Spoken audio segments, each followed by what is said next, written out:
नमस्कार दोस्तों, आज के हमारे इस वीडियो में हम आपके लिए सर्व पितृ कार्य अमावस्या की पौराणिक कहानी लेकर आए हैं। पौराणिक मान्यताओं के अनुसार श्रेष्ठ पितृ अग्निश्रवात और बर्हिश्रपात की मानसी कन्या अश्रोदा घोर तपस्या कर रही थी। वह तपस्या में इतनी लीन थी कि देवताओं के 1000 वर्ष बीत गए। उनकी तपस्या के तेज से पितृलोक भी प्रकाशित होने लगा। प्रसन्न होकर सभी श्रेष्ठ पितृगण अश्रोदा को वरदान देने के लिए एकत्र हुए। उन्होंने अश्रोदा से कहा, हे पुत्री, हम सभी तुम्हारी तपस्या से अति प्रसन्न हैं, इसलिए जो चाहो वर मांग लो। लेकिन अश्रोदा ने पितरों की तरफ ध्यान नहीं दिया।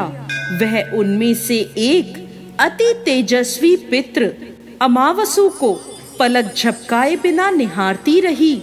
पितरों के बार बार कहने पर उसने कहा, हे पितृदेव, क्या आप मुझे सच में वरदान देना चाहते हैं? इस पर तेजस्वी पितृ अमावसु ने कहा, हे अश्रोदा, वरदान पर तुम्हारा अधिकार है, इसलिए निसंकोच होकर मांगो। अश्रोदा ने कहा, प्रभु, यदि आप मुझे वरदान देना ही चाहते हैं तो मैं आपके साथ का आनंद चाहती हूँ। अश्रोदा के इस तरह कहने पर सभी पितृ क्रोधित हो गए। उन्होंने अश्रोदा को श्राप दिया कि वह पितृलोक से पतित होकर पृथ्वी लोक पर जाएगी।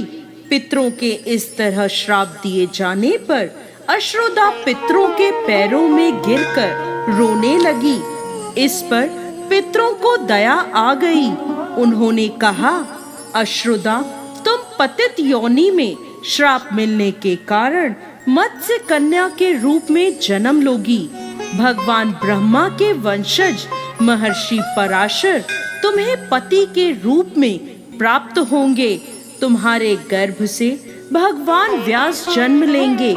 उसके उपरांत भी अन्य दिव्य वंशों में जन्म लेते हुए तुम श्राप मुक्त होकर पुनः पितृलोक में वापस आ जाओगी। पितरों के इस तरह कहे जाने पर अश्रोदा शांत हुई।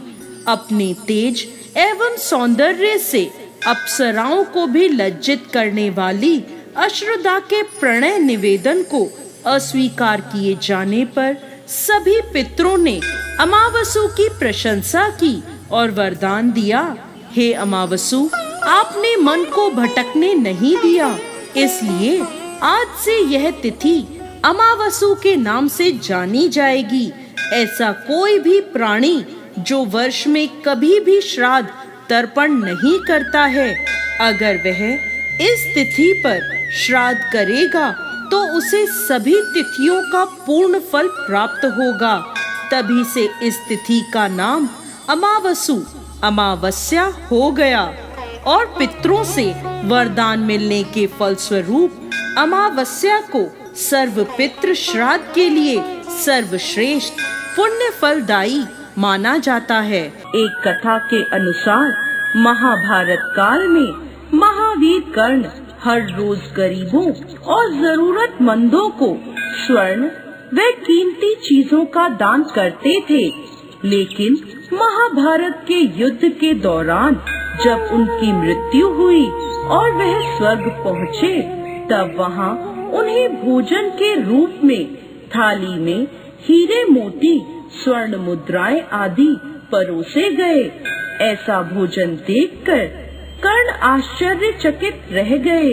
उन्होंने स्वर्ग के अधिपति इंद्रदेव से पूछा, इंद्रदेव, सभी लोगों को सामान्य भोजन दिया जा रहा है, तो मुझे भोजन के रूप में स्वर्ण आभूषण रत्न आदि क्यों परोसे गए हैं? कर्ण का यह सवाल सुनकर इंद्रदेव बोले, हे कर्ण, इस बात में कोई संदेह नहीं है कि धरती पर आप सबसे बड़े दानवीरों में सर्वोपरि थे। आपके दरवाजे से कभी भी कोई भी खाली हाथ नहीं लौटा, लेकिन आपने कभी भी अपने पूर्वजों के नाम पर अन्न का एक दाना भी दान नहीं किया। इसलिए आपके दरबार में आया हर व्यक्ति आपसे संतुष्ट था, लेकिन आपके पूर्वज अभी भी आपसे तृप्त नहीं है। इसीलिए आपने धरती पर जिन चीजों का दान किया, स्वर्ग में आपको भोजन के रूप में वो चीजें परोसी गई हैं। तब महावीर कर्ण ने इंद्रदेव से इस समस्या का समाधान पूछा। इसके उत्तर में इंद्रदेव बोले, हे कर्ण, आप वापस पृथ्वी पर जाएं और अपने पूर्वजों को तृप्त करने के लिए उनका श्राद्ध करें तथा उनकी संतुष्टि के लिए उनका तर्पण व पिंड दान करें। इंद्रदेव के कहे अनुसार महावीर कर्ण वापस धरती पर आए और अपने पितरों का आवाहन कर उनका तर्पण, पिंड दान व श्राद्ध किया। और जिस समय उन्होंने यह श्राद्ध किया, उस वक्त सूर्य कन्या राशि में था और ऐसा माना जाता है कि जिस समय सूर्य कन्या राशि में होता है, उस समय चंद्रमा धरती के सबसे करीब होता है और पूर्वजों का पितृलोक चंद्रलोक के बिल्कुल ऊपर है। इसलिए यही वह समय होता है जब पितृलोक में बसे पूर्वज धरती लोक में बसे अपने वंशजों से भोजन प्राप्त करने आते हैं